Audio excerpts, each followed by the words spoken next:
किसी बशर में हजार खामी,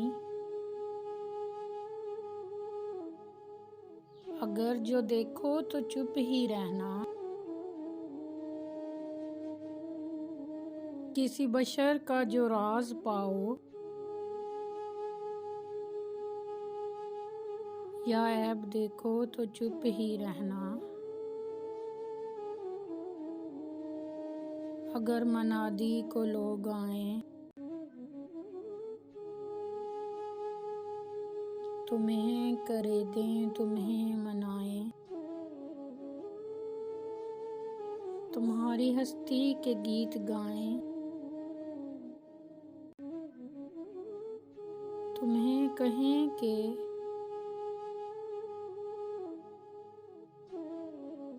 बशर में देखी बुराइयों को बयान कर दो तो चुप ही रहना।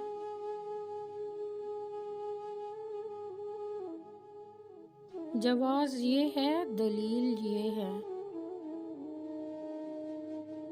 ज़ईफ़ लम्हों की लग़ज़शों को, हराम नातों की कुर्बतों को, हमारी सारी खबासतों को, हमारी सारी हमाकतों को। वो जानता है, वो देखता है, मगर वो चुप है।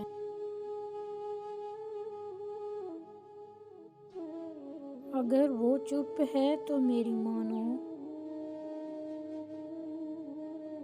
वो कह रहा है कि चुप ही रहना।